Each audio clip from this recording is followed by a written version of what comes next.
Yeladim, we've learned so much this year about the importance of trying to find mitzvot to do. We learned that mitzvah goreret mitzvah, that if you do one mitzvah, it can lead to another mitzvah. So today we're going to read a story about two boys, some of our friends that we read about in other stories, that love to find mitzvot. And when we're done watching this video, I want you to go find 3 mitzvot you can do in your house. Yossi and Label hot on the trail. It was a scorching and dry on that long summer day. Too hot to ride bikes and too hot to play. Not a cloud in the sky, not a breeze in the air, so Label and Yossi just lounged on a chair. They sat back to back drinking cold lemonade and sucking the ice on the porch in the shade. But as the boys' eyelids drooped over their eyes, came the sound of small sniffles and sad little cries. Yossi blinked, rubbed his eyes, and sat up in his chair. "What's the matter?" he called out. "What's wrong over there?" A small girl in tears stood behind the front bush, her little doll carriage too broken to push. "Come on," Yossi shouted to his older brother. "Let's fix it and send the girl home to her mother." "You're kidding," said Leibel. "It's much too hot. Why should I leave my chair in my nice shady spot? I need ice and cold drinks. I simply can't budge." Then Yossi's sharp elbow gave Leibel a nudge. "You know there's a mitzvah to help every Jew, no matter what and no matter who. With any size problem or any request, this will just take a minute and then you could rest." "Well, okay," agreed Leibel, "but after 1 minute, it's back to my chair. I'm sitting down in it." The poor little carriage was tripped on its side. One wheel was off and it just wouldn't ride. The boys looked around it, besides it, behind it, but one screw was missing and they couldn't find it.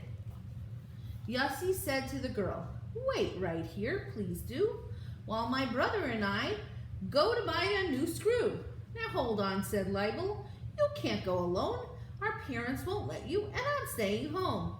"No, you're not," answered Yossi. "We'll see this thing through, because there's a mitzvah to help every Jew, no matter what and no matter who." And Yossi set off in a rush down the street, with Leibel behind him dragging his feet. The big hardware store was empty that day. The boys found the screw and went over to pay. When the store owner said, "Boys, that screw is for free, if you'll just find the time to do something for me. Today I left home in this terrible heat, forgetting my lunchbox, and now I can't eat.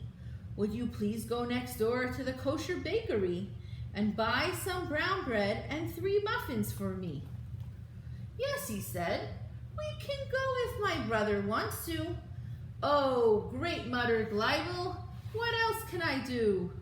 When I know there's a mitzvah to help every Jew, no matter what and no matter who." So they set off at once to the bakery shop, with the screw in a bag and the money on top. The bakery felt like an oven inside, though the doors and the windows were all open and wide.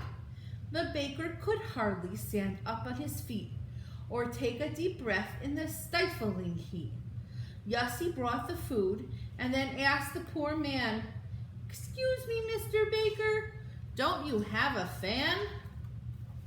"Well, I did," whizzed the baker, "but now it won't run. And my old friend the butcher said he'd give me one. But at this busy time, I just can't leave my store." And he wiped his red face and he stared at the floor. Yossi and Leibel just looked at each other. Then Leibel grinned down at his little brother. "Don't say it, Yossi. I know what we'll do, because there's a mitzvah to help every Jew, no matter what and no matter who. We'll bring back that fan in a minute or 2. So Leibel and Yossi set off with the screw, and the loaf of brown bread, and the 3 muffins too. Before long they came to the right butcher store, and a blast of cold air greeted them at the door. From the back of the store came a screech and a scream, but where was the butcher? Nowhere to be seen. Just two children covered from faces to feet, with splatters of goo and chunks of red meat. "Sorry, boys," said the butcher, "but my wife's away, and I'm watching my 2-year-old twins for the day. They have nothing to play with, no puzzle or ball, so I can't get any work done out here at all."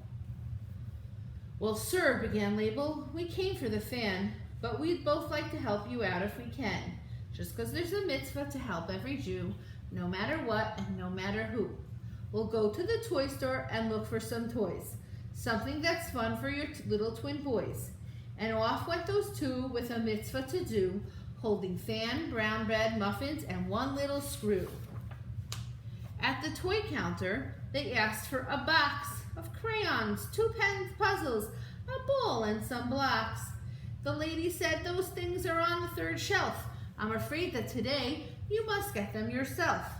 My shoelaces tore and I've nothing to use in place of the laces to tie up my shoes."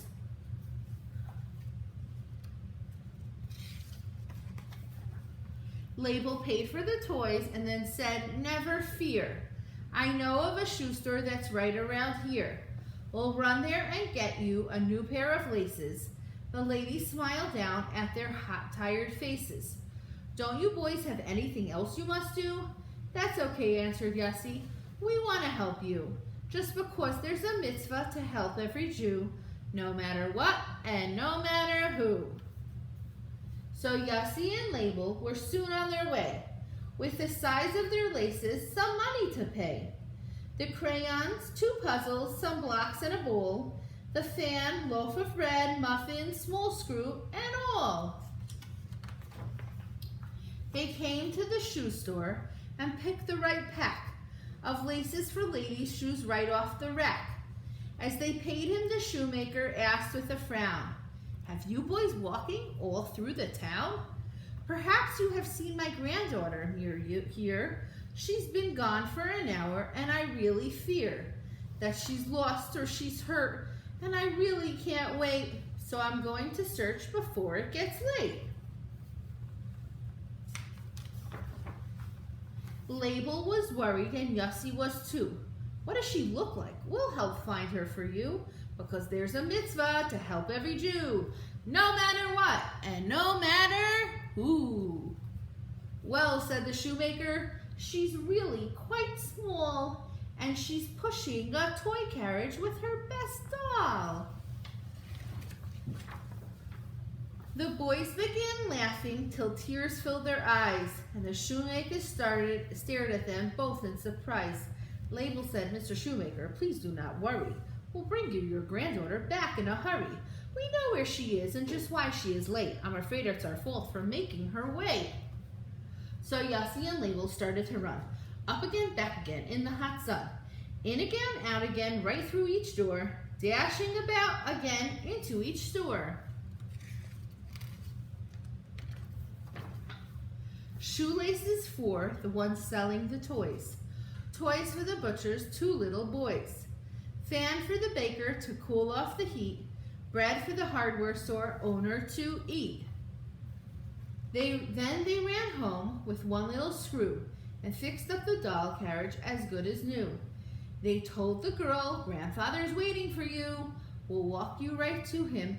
That's just what we'll do, because there's a mitzvah to help every Jew, no matter what and no matter who." When the boys came back home, they found warm lemonade. The ice cubes had melted. There was no more shade. The chairs were all sticky and hot from the sun. Then their mother came out and looked at each one. "Oh, boys," she said, "you seem so tired and hot. I think I can fix that. Just look what I've got." Their mother unrolled the long garden hose and sprinkled them both on the grass in their clothes. Soon their father drove up and said, "What a hot day. Look what I brought home for you on my way. 2 ice cream cones with 4 flavors each. chocolate, strawberry, vanilla, and peach.